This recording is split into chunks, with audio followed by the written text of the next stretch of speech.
Hello साथियों, आप सभी का एक बार फिर से स्वागत करता हूं द शिक्षा के इस यूट्यूब चैनल पे। दोस्तों एनसीईआरटी सीरीज में आपका 8 क्लास खत्म हो चुका है। आज स्टार्ट करने वाले हैं क्लास 9th का फर्स्ट चैप्टर, जिस चैप्टर का नाम है हमारे आसपास के पदार्थ। इससे पहले आपका 8 क्लास पूरे अच्छे से कंप्लीट हो चुका है। जो भी एनसीईआरटी का नया पैटर्न के अनुसार जो बुक है उसके अनुसार जो भी एक्सरसाइज है सब खत्म हो चुका है दोस्तों। अब 9th क्लास पे हम लोग शिफ्ट कर चुके हैं। ठीक है, तो हम लोग आज पढ़ने वाले हैं आसपास के पदार्थ। एक्सरसाइज नंबर आपका हो गया ये फर्स्ट। तो स्टार्ट करने वाले हैं हम लोग एक्सरसाइज फर्स्ट, जिसका नाम है हमारे आसपास के पदार्थ, यानी मैटर इन आवर, यहाँ पर आवर सराउंडिंग्स। ठीक है, सभी वस्तुओं का द्रव्यमान होता है, यानी पदार्थ किसको बोलते हैं? पदार्थ उसको बोलेंगे जिसके पास अपना द्रव्यमान हो और उसके साथ साथ कुछ स्थान घेरता हो। स्थान घेरने का मतलब हो गया आयतन हो उसके पास, यानी कुछ न कुछ वॉल्यूम हो, उसको बोलेंगे पदार्थ बोलेंगे। यानी मास और आयतन दोनों उसके पास होना चाहिए। पहले के जमाने में क्या था, पहले प्राचीन लोग, इंडियन दार्शनिक लोग क्या किए थे, पदार्थ को बोले थे कि पदार्थ 5 तत्व से मिलकर बना है। चाहे वो तत्व निर्जीव हो या सजीव हो, वही 5 तत्व से मिलकर बना है, जिसको एक नाम से जाना जाता है, इस पंच तत्व। इसको पंच तत्व के नाम से जाना जाता है। पंच तत्व में आता क्या क्या है? तो पंच तत्व में वायु, पृथ्वी, अग्नि, जल और आकाश को लिया गया। इसी 5 तत्व से मिलकर आपका पूरा का पूरा जितना भी निर्जीव सजीव वस्तु है सबका निर्माण हुआ है। अंतर्राष्ट्रीय मानक पद्धति यानी एसआई यूनिट के अनुसार आयतन का मात्रक होता है घन मीटर, यानी कि मीटर क्यूब होता है, घन मीटर होता है। लेकिन हम लोग आम जीवन में मापते क्या? लीटर से मापते हैं। तो 1 मीटर क्यूब में होता है 1000 लीटर। मतलब सोच सकते हैं कि 1 मीटर क्यूब में 1000 लीटर और 1 लीटर में होता है 1000 मिलीलीटर, यानी ml होता है। ये आपको याद रखने वाला चीज़ है, 1 मीटर क्यूब में 1000 लीटर। आगे आपका है पदार्थ के कणों के अभिलक्षणीय गुण, यानी पदार्थ जो बना हुआ है कण से मिलकर बना है, छोटा छोटा कण से यानी कि बना हुआ है, और उसका क्या गुण है। तो पदार्थ के कणों के बीच क्या होगा? रिक्त स्थान होगा। चाहे वो पदार्थ किसी का हो, किसी भी पदार्थ जो भी बनेगा वो कोई न कोई कण से मिलकर बनेगा, और कणों के बीच क्या होगा? रिक्त स्थान होगा, चाहे ज़्यादा हो या कम हो। पदार्थ के कण निरंतर गतिशील होते हैं। पदार्थ के कण एक दूसरे को क्या करते हैं? आकर्षित करते हैं, अट्रैक्टिव, एक दूसरे को अट्रैक्ट करते हैं। पोटेशियम परमैंगनेट का रंग कैसा होता है? यहाँ पर पोटेशियम परमैंगनेट के बारे में आपको बुक में है, आपका क्रियाकलाप वगैरह है उसमें लिखा हुआ है। तो आपको एग्जाम में ऐसा आता है कि पोटेशियम परमैंगनेट है तो उसका कलर कैसा होगा? तो कैसा दिख रहा है आपको? तो दिख रहा है पर्पलिश ब्लैक दिख रहा है, यानी बैगनी कलर का होगा। पर्पल होगा, उसके साथ साथ हल्का ब्लैक भी होगा। ठीक है, पदार्थ के कण निरंतर गतिशील होते हैं, यानी कि गतिशील होने के कारण ही उसमें जो ऊर्जा निहित होगी उसको बोला जाएगा गतिज ऊर्जा, यानी कि काइनेटिक एनर्जी बोला जाएगा उसको। कौन सा एनर्जी रहेगा किसी पदार्थ के अणु में, कण में? तो रहेगा काइनेटिक एनर्जी रहेगा। यदि ताप बढ़ाते हैं तो कण का जो गति होगा वो और ज़्यादा बढ़ जाएगा, तो कण का गति बढ़ेगा और कण के गति के बढ़ने के कारण काइनेटिक एनर्जी बढ़ता है। क्योंकि काइनेटिक एनर्जी बराबर होता है हाफ mv² होता है। और यहाँ पे m हो गया, ये हो गया मास यानी कि द्रव्यमान हो जाता है। ठीक है, और v हो जाता है वेलोसिटी हो जाता है। वेलोसिटी यानी कि गति। जब गति हो जाएगा तो गति जैसे हम बढ़ाएंगे तो क्या होगा? काइनेटिक एनर्जी भी बढ़ जाएगा। तो काइनेटिक एनर्जी बढ़ता है किसके कारण? तो टेम्परेचर बढ़ाने के कारण। तो यही आपका है आगे, temperature is directly proportional to kinetic energy, यानी kinetic energy is directly proportional to temperature. Temperature को इंक्रीज करेंगे, बढ़ाएंगे तो काइनेटिक एनर्जी भी बढ़ जाएगा। दो विभिन्न पदार्थों के कणों को स्वतः मिलना, कणों का स्वतः मिलना क्या कहलाएगा? विसरण, यानी कि डिफ्यूजन कहलाएगा। दो विभिन्न तरह का पदार्थ है और दोनों क्या कर रहा है? एक दूसरे के साथ मिल रहा है, घुल रहा है, खुद स्वतः मिल घुल जा रहा है, उसको बोला जाएगा विसरण, यानी कि डिफ्यूजन बोला जाएगा। गर्म करने पर क्या होता है? विसरण बढ़ जाता है, यानी कि गर्म करेंगे तो गर्म करने पे क्या होगा? घुलेगा ज़्यादा अच्छा से, तो उसी को बोला जाता है विसरण। और विसरण घुलने, गर्म करने पे तेज होगा, यानी कि temperature is directly proportional to diffusion. ठीक है, डिफ्यूजन भी डायरेक्टली प्रोपोर्शनल ही हो जाएगा, यानी कि दोनों एक साथ बढ़ेगा, टेम्परेचर के साथ डिफ्यूजन भी बढ़ेगा। अब आगे आपका है पदार्थ के कण एक दूसरे को आकर्षित करते हैं, लेकिन यह आकर्षण जो बल है ना, यानी कि स्ट्रेंथ है, ये प्रत्येक पदार्थ का अलग अलग होगा, क्योंकि हर एक पदार्थ अलग अलग तरह के कण से बना हुआ है और हर एक कण अलग अलग कण से बना हुआ है हर एक पदार्थ, और कण के बीच का अट्रैक्शन फोर्स यानी कि दोनों के बीच का स्ट्रेंथ कितना होगा, तो ये डिपेंड करेगा पदार्थ कैसा है।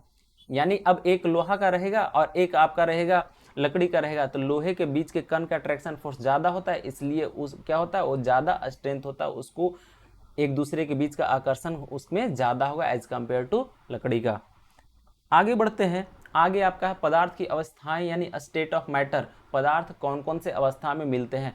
तो पहला पदार्थ का अवस्था आपका ठोस अवस्था में मिलेगा। पदार्थ कौन कौन से अवस्था मिलेंगे, तो ठोस अवस्था में पदार्थ मिलेंगे। और ठोस कहते किसको है, तो ठोस का एक निश्चित आकार होगा, एक बाउंड्री होगा यानी कि स्पष्ट सीमा होगा, उसके साथ साथ उसका क्या होगा, आयतन होगा, और उसको नगण्य दबाया जा सकता है यानी संपीड़ित किया जा सकता है, यानी कि दबाना मुश्किल हो, उसको बोला जाएगा ठोस बोला जाएगा, उसको ठोस बोला जाएगा। जैसे एग्जाम्पल में देखिए, इसमें एग्जाम्पल भी वही एक्सेप्शन वाला केस लिया गया है, रखा गया है जो एनसीईआरटी में भी डाला हुआ है कि क्या ये है या नहीं है, इस पे डॉट है, उसको हम एग्जाम्पल में आपको रखें कि यदि क्वेश्चन आएगा एग्जाम्पल से भी तो आपको इससे बाहर तो नहीं आ सकता, इस क्लास से बाहर कतई नहीं आएगा, इस चैप्टर से आएगा तो। जैसे रबर बैंड को क्या करते हैं हम, उसका शेप फिक्स है लेकिन उसको हम क्या करते हैं, स्ट्रेच कर सकते हैं, तो क्या वो ठोस है या नहीं है, तो तब भी वो ठोस है। चीनी, नमक, स्पंज, ये सब क्या है, सबका सब ठोस है। आगे है द्रव अवस्था यानी कि लिक्विड स्टेट किसको बोलेंगे, तो लिक्विड स्टेट में आकार नहीं होता है, उसका आयतन होगा लेकिन आकार नहीं होगा, आकार नहीं होगा और आयतन होगा, उस स्टेट को बोलेंगे लिक्विड स्टेट बोलेंगे। द्रव में ठोस, द्रव तथा गैस तीनों का मिश्रण हो सकता है, संभव है, मस्त होता है, अच्छे से होता है। ऐसा नहीं कि जब भी हम विलयन बनाएंगे तो द्रव में द्रव का ही बनता है, नहीं, द्रव में क्या होगा, द्रव भी घुलेगा, ठोस भी घुलेगा और गैस भी घुलेगा, सब आसानी से घुल पाएगा यानी कि डिफ्यूज हो पाएगा। ठोस की अपेक्षा द्रवों में मिश्रण ज़्यादा अच्छा से होता है, ठोस में भी मिश्रण होता है लेकिन द्रव में क्या होता है, ज़्यादा से अच्छा से मिश्रण होता है। इसका कारण क्या है कि द्रव का कण जो है ठोस के अपेक्षा ज़्यादा मूवमेंट करता है, ज़्यादा गति में रहता है, और उसके साथ साथ स्वतंत्र ज़्यादा है, स्वतंत्र रूप से ज़्यादा गति कर रहा है, उसके साथ साथ कणों के बीच क्या है, स्पेस ज़्यादा है। जब स्पेस ज़्यादा है तो घुलना मिलना आसान हो जाता है। यहाँ देखिए आपका फिगर में जो डाला हुआ है, ये सबके बीच का कितना दूरी है, सबके बीच का है ना स्पेस, कुछ ना कुछ है स्पेस, यानी कि मूवमेंट ज़्यादा अच्छा से कर सकता है स्पेस के कारण। और ये जो ऊपर वाला जो दिया हुआ है ये सॉलिड का है, और सॉलिड एक दूसरे से एकदम पैक है, इसके बीच का क्या है, इसके बीच का जो खाली जगह बहुत कम, देखिए ये वाला है खाली जगह, आपका जो ब्लैक वाला हिस्सा है ये खाली जगह है, ये अब ये कितना छोटा छोटा ब्लैक वाला है, ये खाली जगह बहुत कम है, तो इसमें क्या होगा, मिलना यानी कि डिफ्यूजन होना थोड़ा मुश्किल होगा एज कम्पेयर टू द्रव का। द्रव में बहाव होता है और उसका आकार भी बदलता है, इसी कारण द्रव को तरल बोलते हैं। द्रव तरल होता है किस कारण से, तो द्रव में बहाव होता है, बहता है यानी कि उसका मूवमेंट ज़्यादा होता है, फ्लो होता है, उसके साथ साथ उसका आकार भी बदलता रहता है, तो उसको बोलते हैं तरल, उसको तरल बोला जाता है। अब आगे आपका है गैसियस स्टेट यानी कि गैसीय अवस्था। गैसीय अवस्था में क्या होता है, गैस का ना तो आकार होगा ना तो आयतन होगा, उसका कुछ नहीं होगा, जहाँ पे रख दीजिए, जिस वेसल में रख दीजिए, जिस बर्तन में रख दीजिए, उसका आकार लेगा ही लेगा और पूरे को भर भी लेगा। 5 लीटर में रखिए तो 5 लीटर का पूरा वॉल्यूम ऑक्यूपाई कर लेगा, 10 लीटर में रखिए तो 10 लीटर ऑक्यूपाई कर लेगा। तो इसमें आकार के साथ साथ आयतन भी फिक्स नहीं होता है। कणों की तेज गति और अत्यधिक रिक्त स्थानों के कारण गैस में विसरण द्रव से भी ज़्यादा अच्छा से होता है और तेजी से होता है। तो गैस में यदि विसरण देखिए, द्रव में तीनों का विसरण, ठोस, द्रव, गैस, ठोस में भी सबका विसरण, लेकिन गैस में भी तीनों का विसरण होता है, लेकिन गैस में गैस का विसरण सबसे अच्छा से होगा, क्योंकि एक तो गैस खुद है जिसके पास स्पेस की कमी नहीं है और उसका मूवमेंट भी बहुत फास्ट है, और दूसरा कि गैस ही को मिलाएंगे तो क्या होगा, और ज़्यादा स्पीड से मिलेगा। जैसे अगरबत्ती जलाते हैं तो उसका धुआं निकलता है, गैसियस स्टेट, और इन्वायरमेंट में फैल जाता है, एकाएक तुरंत फैल जाता है, तो ये भी क्या है, इन्वायरमेंट भी आपका गैस है, हवा भी गैस है, इसमें फैलता है, तो गैस में गैस का विसरण आपका सबसे तीव्र गति से होता है, सबसे तीव्र गति से होगा। आगे आपका है गैस के अनियमित तथा अत्यधिक तीव्र गति के कारण क्या होगा, तीव्र गति के कारण क्या होगा, जब किसी बर्तन में हम गैस को डालेंगे तो बर्तन वो क्या करेगा, उसका कण गैस का एक दूसरे पे टकराएगा, उसके साथ साथ बर्तन पे भी जाकर टकराएगा, और बर्तन पे टकराने पर यही बर्तन पे क्या करेगा, प्रति इकाई क्षेत्रफल पर जो बल लगाएगा, प्रति इकाई क्षेत्रफल का मतलब 1 मीटर स्क्वायर क्षेत्रफल पर जितना बल लगाएगा वही कहला जाएगा गैस का दबाव, वही कहलाएगा गैस का दबाव। जैसे हम क्या किए, एक बलून में हम गैस को भर दिए, और गैस को भर दिए तो गैस क्या करता है, बलून फूलने का कारण क्या है, तो गैस क्या करता है, उसके दीवार पे बल लगाता है और उसको धीरे धीरे फुलाता जाता है, बल लगाकर उसको फैलाता जाता है।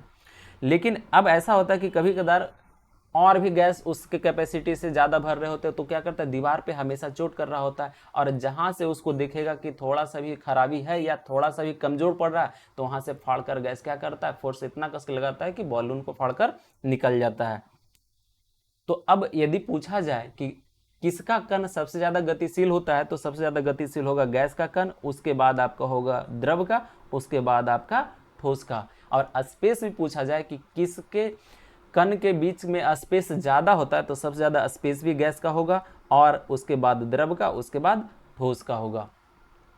आगे आपका है घनत्व। घनत्व किसको बोलते हैं, तो घनत्व बोला जाता है द्रव्यमान बटा आयतन, यानी कि घनत्व density, density is equal to mass upon volume, mass upon volume को बोला जाता है घनत्व बोला जाता है।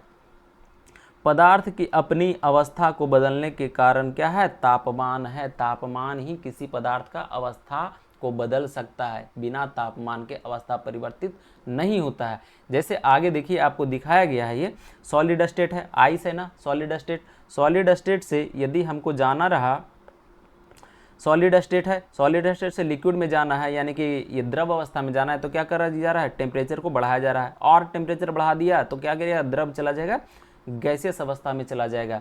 और इसी के रिवर्स में यदि हम क्या करेंगे, गैस से यदि हम टेम्परेचर निकालेंगे, यानी ठंडा करने का मतलब क्या हो रहा है, उसका टेम्परेचर हम क्या कर रहे हैं, निकाल रहे हैं। जब टेम्परेचर निकालेंगे तो क्या करेगा, लिक्विड में आएगा, लिक्विड का भी टेम्परेचर निकालेंगे तो सॉलिड में आएगा। यानी कि अवस्था परिवर्तित करने का मेन कारण कौन है, तो टेम्परेचर, टेम्परेचर ही क्या करेगा, अवस्था परिवर्तित करेगा। आगे बढ़ेंगे तो देखेंगे कि टेम्परेचर के साथ साथ प्रेशर भी, यानी कि दाब भी क्या करता है, अवस्था परिवर्तन में भूमिका निभाता है। लेकिन मोस्ट इंपॉर्टेंट जो भूमिका निभाता है, सबसे मुख्य जो है, वो आपका टेम्परेचर ही निभाएगा, समझे। आगे आपका है कि जिस न्यूनतम ताप पे कोई ठोस द्रव में बदल जाएगा, वो न्यूनतम ताप कहलाएगा, मेल्टिंग पॉइंट कहलाएगा, यानी कि गलनांक कहलाएगा। यानी कि जितना टेम्परेचर पे, यानी कि जितना टेम्परेचर देने पे, मिनिमम जितना टेम्परेचर देने पे ठोस द्रव में चला गया, वो कहलाएगा मेल्टिंग पॉइंट कहलाएगा। यानी कि यदि मेल्टिंग पॉइंट हमेशा एक टेम्परेचर होगा, मेल्टिंग पॉइंट हमेशा एक क्या होगा, टेम्परेचर होगा, और हर एक पदार्थ का मेल्टिंग पॉइंट अलग अलग होता है, तो हर एक का मेल्टिंग पॉइंट का टेम्परेचर भी अलग अलग होगा। किसी ठोस, नोट आप देखिए, नोट है लिखा हुआ, किसी ठोस का गलनांक उसके कणों के बीच के आकर्षण बल के स्ट्रेंथ पे डिपेंड करता है। अब जो पदार्थ है, पदार्थ के कण के बीच का स्ट्रेंथ जितना ज़्यादा, उसका गलनांक भी उतना ज़्यादा, यानी कि उसको ज़्यादा टेम्परेचर चाहिए गलने के लिए, यानी कि ठोस से द्रव में बदलने के लिए। जैसे आप एक क्या कीजिए, लोहा ले लीजिए और एक बर्फ लीजिए, तो लोहा को ज़्यादा एनर्जी ज़्यादा हीट देना पड़ेगा, और वो ज़्यादा टेम्परेचर पे जाके क्या करेगा, द्रव अवस्था में, यानी कि पिघलेगा। और बर्फ क्या है, 0 डिग्री सेल्सियस पे ही पिघल जाएगा, और इसको कई हजार डिग्री सेल्सियस से ऊपर ले जाना पड़ेगा, तब जाके लोहा क्या करेगा, पिघल पाएगा। आगे आपका है गलने की प्रक्रिया। हाँ, जिस टेम्परेचर पे गला वो कहला गया आपका गलनांक, यानी मेल्टिंग पॉइंट। लेकिन गलता जब ठोस, जब द्रव में गल रहा है, यानी कि ठोस जब द्रव में बदल रहा है, तो वो प्रक्रिया, वो प्रोसेस पूरा कहलाएगा आपका संलग्न या फिर फ्यूजन कहलाएगा। दोनों में तो थोड़ा सा अंतर है, इसको समझने की कोशिश किया। मेल्टिंग पॉइंट है उस टेम्परेचर पे, जिस टेम्परेचर पे वो गल जाएगा उसको बोला जाएगा मेल्टिंग पॉइंट, लेकिन मेल्ट होने का पूरा प्रोसेस जो है, प्रोसेस कहलाएगा फ्यूजन, यानी कि संगलन कहलाएगा। आगे आपका है तापमान का एसआई यूनिट क्या होगा, तापमान का एसआई यूनिट केल्विन होगा। डिग्री सेल्सियस जितना भी दिमाग में रखे हुए हैं सब निकाल के फेंक दीजिए डिग्री सेल्सियस को। एसआई यूनिट क्या होगा, तापमान का एसआई यूनिट हमेशा केल्विन होगा। हाँ, अब 0 डिग्री सेल्सियस बराबर होता क्या है, तो 0 डिग्री सेल्सियस बराबर आपका होता है 273.15 केल्विन, 273.15, लेकिन अप्रॉक्स में उसको ले लिया जाता है कि अप्रॉक्स में काम करने के लिए कि अब कितना 1.5 को लेकर हम ढूंढते चलेंगे इसको, इसलिए एकदम ले लिया जाता है सुविधा के अनुसार 273 केल्विन सीधा सीधा। ठीक है, अब डिग्री सेल्सियस से आपको केल्विन में बदलना है तो आपको क्या करना होगा, तो डिग्री सेल्सियस से केल्विन में बदलने के लिए आपको 273 को ऐड करना होगा, 273 को ऐड करने का होगा। जैसे 0 डिग्री सेल्सियस है तो 0 डिग्री सेल्सियस को केल्विन में बदलना है तो 0 + 273 यानी कि 273 केल्विन। ठीक है, इसी कारण देखिए आया था 0 डिग्री सेल्सियस बराबर 273 केल्विन। अब देखिए किसी ह्यूमन का बॉडी का टेम्परेचर होता है 37 डिग्री सेल्सियस, 37 डिग्री सेल्सियस। तो अब 37 डिग्री सेल्सियस है, उसको आपको केल्विन में बदलना है तो 37 प्लस क्या करना है, 37 प्लस में 273, 273 करेंगे और ये क्या चला जाएगा आपको, तो 310 केल्विन। ठीक है, 310 केल्विन चला जाएगा।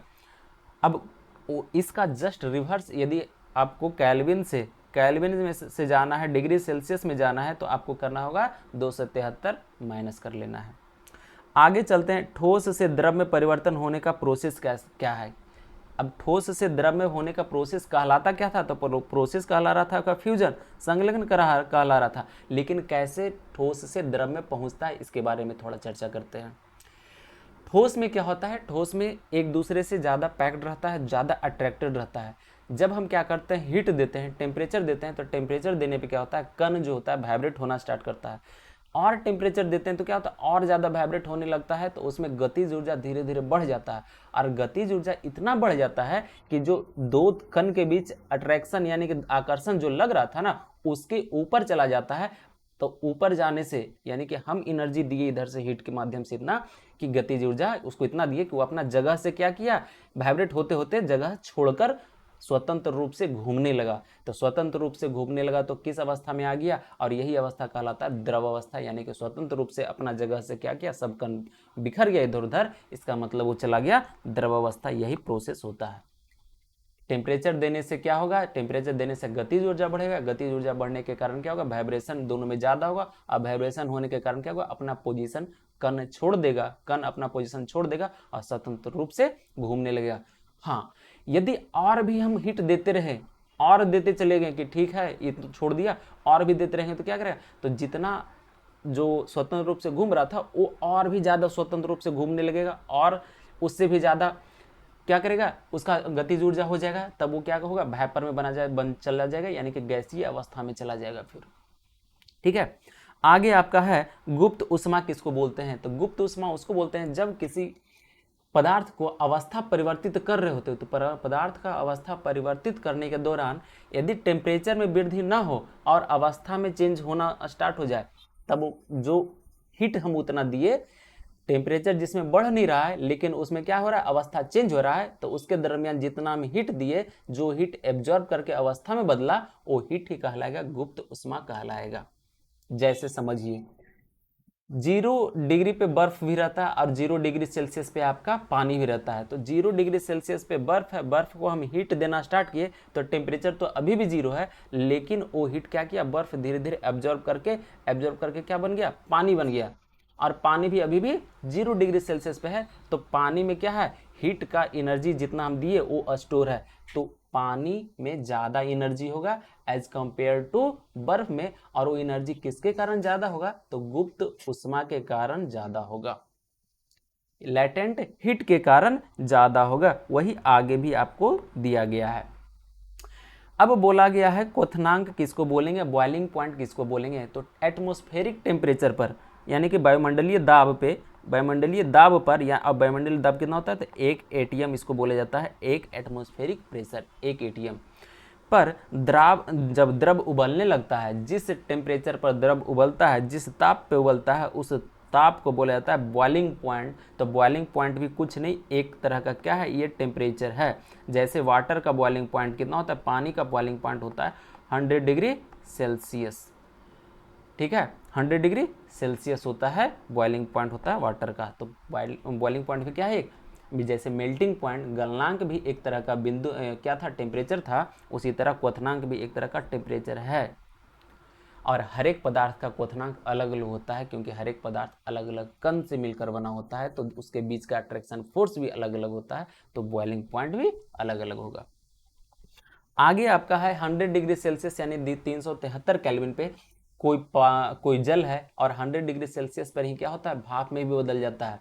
भाप में बदल जाता है, तो भाप में बदलता है तो क्या होता है, 100 डिग्री सेल्सियस पे पानी आ गया, उसके बाद भी हम जितना हीट दिए और हीट के दरमियान क्या हुआ, हीट लेकर क्या हुआ, भाप में बदल गया, और भाप भी अभी 100 डिग्री सेल्सियस पे है, तो हीट भाप में क्या हुआ, ज़्यादा उष्मा उसमें है, क्योंकि ज़्यादा उष्मा होने के कारण क्या है, तो डिग्री सेल्सियस दोनों में सेम है, लेकिन लेटेंट हीट क्या है, भाप में ज़्यादा है, तो उसमें क्या होगा, भाप में ज़्यादा एनर्जी है, इसीलिए 100 डिग्री सेल्सियस पर यदि हाथ जलता है और 100 डिग्री सेल्सियस पर यदि भाप से हाथ जलता है और 100 डिग्री सेल्सियस पर पानी से हाथ जलता है, तो भाप वाला ज़्यादा खतरनाक होगा, क्योंकि भाप में ज़्यादा एनर्जी था, तो ज़्यादा जलाएगा, ज़्यादा खराबी लाएगा, खराब करेगा हाथ को। ठीक है, इसका कारण क्या था, लेटेंट हीट के कारण ही ऐसा हो रहा है। आगे आपका है ऊर्ध्वपातन यानी कि सब्लिमेशन किसको बोलेंगे, ऊर्ध्वपातन किसको बोला जाएगा, तो ऊर्ध्वपातन बोला जाएगा जब हम किसी द्रव को किसी ठोस को क्या करेंगे, हम पिघलाना स्टार्ट करेंगे, पिघलाने स्टार्ट करेंगे तो ठोस क्या होगा, बिना द्रव में बदले द्रव अवस्था में जाएगा नहीं, और ठोस क्या होगा, एक गैस अवस्था में बदल जाएगा, तो उस प्रोसेस को बोला जाएगा ऊर्ध्वपातन। बिना द्रव में गए हुए ठोस क्या हुआ, सीधा का सीधा गैस में चले जाएगा, जैसे कपूर, नेफ्थलीन, ये सब क्या है, ये सब सब्लिमेशन शो करता है, बिना द्रव में गए हुए चला जाता है, गैस में चला जाता है। जैसे ये जो फिगर दिख रहा है आपका, ये फिगर जो दिख रहा है, ये फिगर ये किसका है, ये ड्राई आइस है, ड्राई आइस है। ये क्या होता है, तो ड्राई आइस बना रहता है CO2 का, ठीक है, CO2 का बना हो रहता है, उस पर प्रेशर और टेम्परेचर के माध्यम से क्या होता है, तो उसको बनाया जाता है। और ड्राई आइस को जब क्या करते हैं, ड्राई आइस पे प्रेशर हटाते हैं, प्रेशर हटाएंगे तो जैसे प्रेशर हटाने पे क्या होता है, ड्राई आइस सीधा का सीधा गैस में बदलना स्टार्ट हो जाता है। इसका नाम ड्राई आइस भी पड़ा था इसी कारण कि यह होता बहुत ठंडा है, ठंडा करता है आइस के जैसा, लेकिन आइस तो क्या करता है, बर्फ क्या करता है, हाथ को भिगा देता है, लेकिन ये क्या करता है, भिगाता नहीं, इसी कारण इसका नाम हो गया ड्राई यानी शुष्क। शुष्क बर्फ जो हाथ को भिगाए नहीं, लेकिन बर्फ जैसा ठंडा करे। तो इसमें भी जब हम क्या करते हैं, प्रेशर हटाते हैं, तो ये क्या होता है, ठोस से सीधा सीधा गैस में बदलता है, बना हुआ रहता है किसका, ये तो ये रहता है CO2 का बना हुआ रहता है। आगे ऊर्ध्वपातन का जस्ट उल्टा, यदि हम किसी गैस को ठंडा करेंगे, तो ठंडा करने के दरमियान क्या होगा, ये द्रव में बदले बिना ठोस में सीधा बदल जाएगा, उस प्रक्रिया को बोलेंगे निक्षेपण यानी कि डिपोजिशन। उस प्रक्रिया को क्या बोला जाएगा, निक्षेपण यानी कि डिपोजिशन बोला जाएगा। आगे आपका है दाब के बढ़ाने और ताप के घटाने से गैस द्रव में बदल जाता है, बदल सकता है।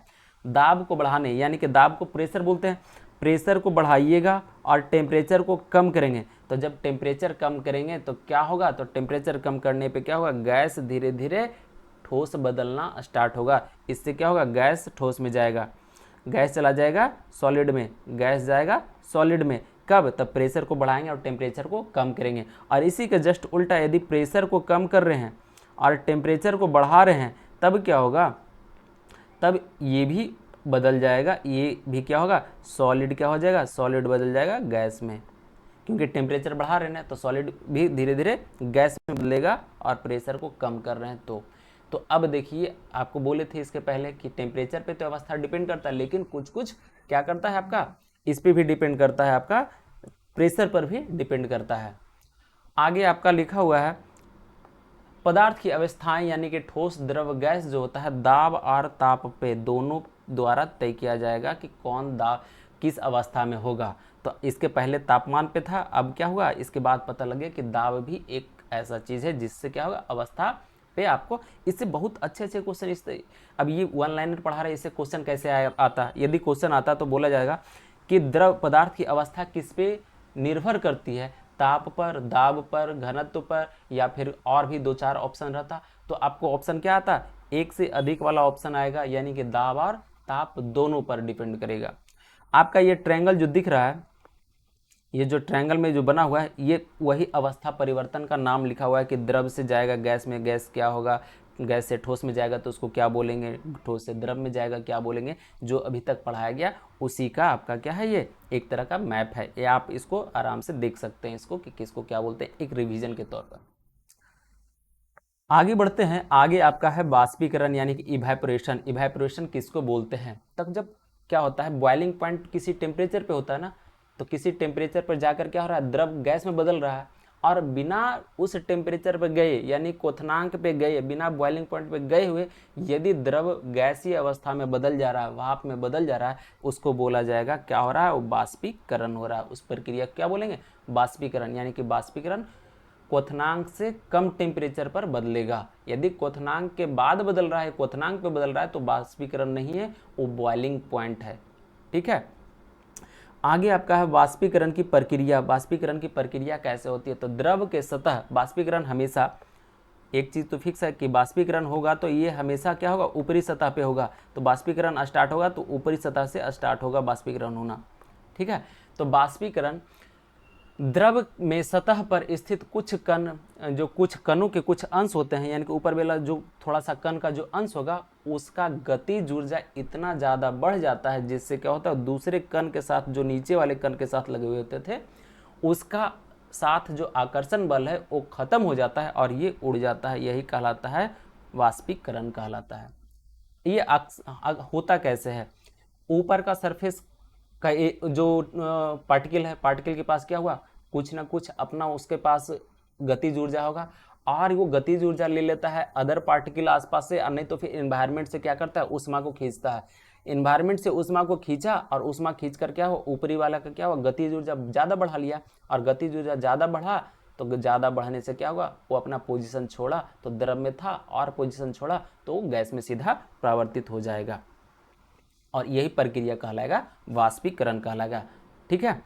आगे आपका है वाष्पीकरण को कौन कौन प्रभावित करता है, उसका कौन कौन कारक है। तो पहला है सतह क्षेत्रफल को बढ़ने के, यदि सतह का क्षेत्रफल बढ़ाएंगे तो क्या करेगा, बाष्पीकरण तेज हो जाएगा, बाष्पीकरण भी ज़्यादा होगा। तापमान में वृद्धि करेंगे तो भी बाष्पीकरण क्या होगा, ज़्यादा होगा। आर्द्रता में कमी करेंगे तो आर्द्रता में कमी भी बाष्पीकरण को प्रभावित करता है। आर्द्रता में कमी, क्योंकि आर्द्रता में कमी का मतलब होता है क्या है कि आपका इन्वायरमेंट में यानी कि वायुमंडल में क्या है, आपका जो पार्टिकल है, पानी का जो पार्टिकल है यानी जल का जो छोटा छोटा कण है, वो सब का कमी हो गया। वो सब कमी हुआ तो क्या करेगा, वो जो जहाँ भी पानी दिखेगा वहाँ से वो क्या करेगा, खींच लेगा पानी को, अपना हीट एनर्जी देगा और वहाँ से पानी को खींच लेगा। तो ये हो गया आर्द्रता में कमी के कारण भी बढ़ता है। और वायु की गति में वृद्धि होता है तो भी बढ़ता है। ये कैसे होता है, तो ये वायु का गति ज़्यादा है, क्या करता है, ये उठाया, खींचा और खींचकर आगे बढ़ा गया। ये पानी को क्या किया, अपना एनर्जी दिया और खींचा, आगे बढ़ गया, फिर दूसरा आया, खींचा, आगे बढ़ गया। जितना जल्दी आएगा उतना ज़्यादा खींचेगा, तो इससे क्या होगा, बाष्पीकरण ज़्यादा जल्दी जल्दी होता चला जाएगा। आगे आपका है द्रव में निरंतर बाष्पीकरण होता रहता है। बात सही है, निरंतर बाष्पीकरण यदि कहीं पर रख दीजिए, कितना भी टेम्परेचर है तो क्या होगा, बाष्पीकरण होता रहेगा। लेकिन द्रव होना चाहिए, ऐसा नहीं कि कितना भी टेम्परेचर बोले तो आप उसको बर्फी बना देना है, द्रव होना चाहिए। बाष्पीकरण के दौरान कम हुई ऊर्जा को प्राप्त करने के लिए, हाँ क्या बोले, ऊपर सरफेस वाला कम ऊर्जा यदि है तो प्राप्त करने के लिए कहाँ करता है, आसपास के एनवायरनमेंट से क्या करता है, वो ऊर्जा लेता है। तो आसपास का एनवायरनमेंट से हीट एनर्जी लिया ना, तो हीट एनर्जी लिया तो आसपास का हीट एनर्जी क्या होगा, हीट क्या हुआ, यानी कि जो गर्मी है क्या धीरे धीरे कमेगा, और वही गर्मी कमेगा तो हमको क्या लगेगा, शीतलता लगेगा, प्रदान कर रहा है यानी ठंडा लग रहा है। हम लोग का जब पसीना आता है तो पसीना ये इसी बेसिस पे होता है, पसीना आया और पसीना क्या किया, शरीर से टेम्परेचर लेकर क्या किया, उड़ गया, शरीर से कुछ लिया, कुछ इन्वायरमेंट से लिया। तो शरीर से यदि टेम्परेचर ले रहा है तो हम लोग को क्या लगता है कि हाँ पसीने के बाद ठंडा का अनुभव हो रहा है। और गर्मी में सूती का कपड़ा पहनना चाहिए, इसी कारण पहनना चाहिए कि वो बाष्पीकरण में हेल्प करता है। वो पसीना को क्या करता है, सोखता है शरीर से और तुरंत सरफेस पे ले आता है, और सरफेस पे लाने पे वो उड़ जाता है, तो बाष्पीकरण में हेल्प करता है। इसलिए गर्मी में हम लोग सूती कपड़ा ज़्यादा पसंद करते हैं। नाखून की पॉलिश हटाने के लिए कौन सा द्रव का उपयोग करते हैं, तो वो द्रव भी है आपका एसीटोन। ये आपको याद रखना है। कौन सा द्रव नाखून से हटाते हैं, जिसको आप नेल पॉलिश हटाने में किसका यूज़ करते हैं, तो एसीटोन का यूज़ करते हैं। आगे आपका है कुछ राशि है, मात्रक है और उसका प्रतीक है। तापमान का राशि क्या है, तो तापमान का केल्विन, लंबाई का मीटर, संहति यानी कि इसको द्रव्यमान बोलते हैं, ठीक है, संहति यानी कि द्रव्यमान, द्रव्यमान का किलोग्राम, भार का न्यूटन, आयतन का घन मीटर, घनत्व का किलोग्राम प्रति घन मीटर, दाब का पास्कल। दाब का मात्रक क्या है? पास्कल। तो ये ही आपका था ये राशि और मात्रक। आगे बढ़ते। तो साथियों ये 9th क्लास का चैप्टर फर्स्ट में इतना ही क्वेश्चन आपका आया है, इतना ही क्वेश्चन है, इससे बाहर कभी नहीं आएगा। यदि इस एक्सरसाइज से आएगा तो इससे बाहर नहीं आएगा। और आपको पता है कि ये एनसीईआरटी कितना इंपॉर्टेंट है। हर एक एग्जाम में आपको एनसीईआरटी से आता है, लेकिन आपको नहीं, यदि उसको अच्छा से पढ़े हुए हैं, नहीं कोई पढ़ाने वाला अच्छा से मिला, इसलिए आपको क्या छूटने का संभावना ज़्यादा रहता है।